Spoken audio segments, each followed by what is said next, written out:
This is the story of the massacre of the Moravian Indians, a peaceful native Christian community caught in the violence of the American Revolution. It is also a story about memory, how fear can turn neighbors into enemies, and how revenge can destroy the innocent. The attached booklet was prepared in 1953 by the Public Library of Fort Wayne and Allen County. It preserves a narrative first printed in the Indiana Journal on August 31, 1833. The words are old, and some of the language belongs to its time. This retelling keeps the facts, but centers the victims. The Moravian Indians were native people, who had joined mission communities connected to the German United Brethren, known as the Moravians. The pamphlet says they included people of Mohican and Delaware ancestry, living with missionaries and Christian teachers. In 1772, some received permission from the Delawares to settle along the Muskingum River in present-day Ohio. There they built 3 towns, Churn Run, Gunnadenhutton, and Salem. They raised churches, opened schools, planted fields, stored corn, and tried to make a life apart from war. But peace on the frontier was fragile. When the Revolutionary War came, surrounding native nations often sided with the British. The Moravian Indians chose neutrality. They refused to take up arms against the Americans, and they refused to join British Allied raids. That neutrality protected no one. Their towns lay along routes used by warriors moving toward and away from frontier settlements. To some native war leaders, the Moravians looked too close to the Americans. To some frontier Americans, they looked too close to the war parties. The mission people were persecuted from both sides, distrusted by native enemies because of their faith, and by whites because they were native. In August 1781, a Huron chief, with hundreds of warriors and an English officer, came to force the mission community away. The Moravian people were compelled to leave the Muskingum towns and move toward the Sandusky River. They left behind much of what had kept them alive: corn in the fields, corn in storehouses, and vegetables still in the ground. At Sandusky, food was scarce.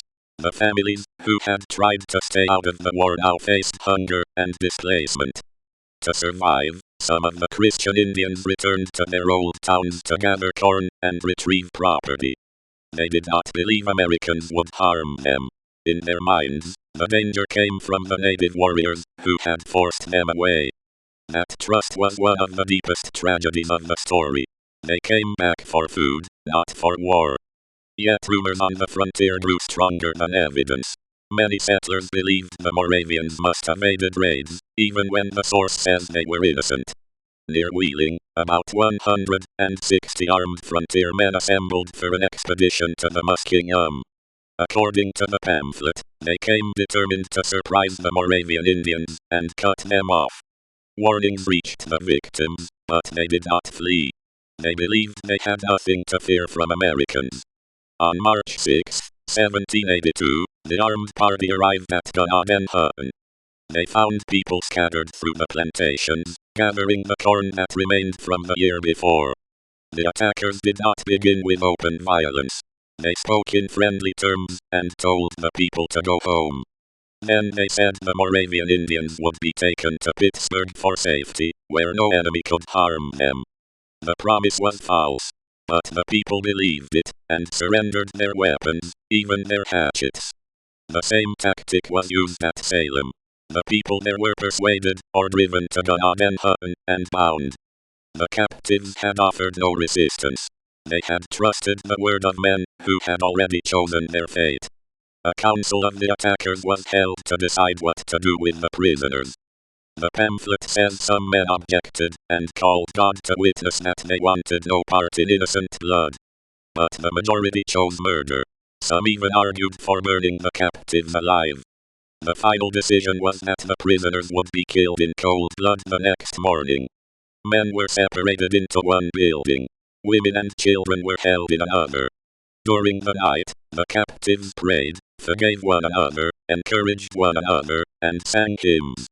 The source presents that night as a final act of dignity, people preparing their souls while surrounded by betrayal. Morning came. The buildings were chosen as slaughterhouses, one for the men, one for the women and children. The captives were bound and led inside. They were killed there, without battle and without trial. 96 people were murdered in the massacre. 34 of them were children. The attached narrative calls the act treachery and barbarity, and says it disgraced the American name. For this video, the violence is not repeated as spectacle. The central fact is enough. Peaceful people were betrayed and killed. Only 2 captives escaped in the narrative, both boys about 16 years old. One slipped through a window during the night and hid where he could not be seen. The other was struck, scalped, and left for dead, but he remained still when the killers returned. After nightfall, each boy found his way into the woods. The 2 later met and reached Upper Sandusky alive. Their survival carried the testimony of God and Hutton back to the displaced community. After the killings, the attackers burned the buildings with the bodies inside. They took horses, blankets, and other property belonging to the Moravian Indians. Some men went toward Churn Run, hoping to find more victims, but those people had heard the news and escaped. The towns that had held churches, schools, corn stores, and families were turned into ruins. What began in suspicion ended in theft, fire, and silence. The attached pamphlet then follows the wave of revenge that came after the massacre.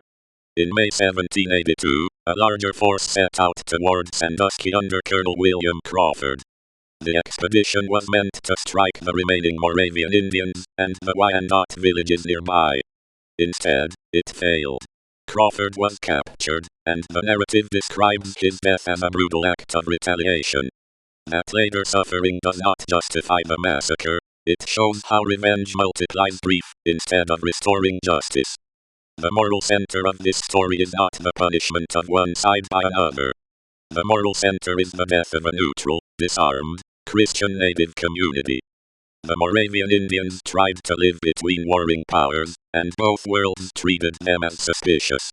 Their neutrality was read as betrayal. Their faith did not protect them. Their innocence did not save them.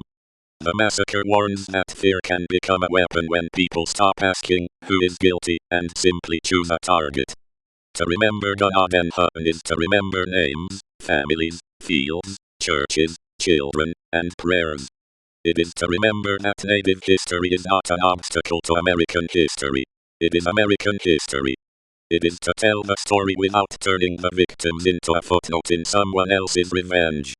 The attached pamphlet ends with the old newspaper source.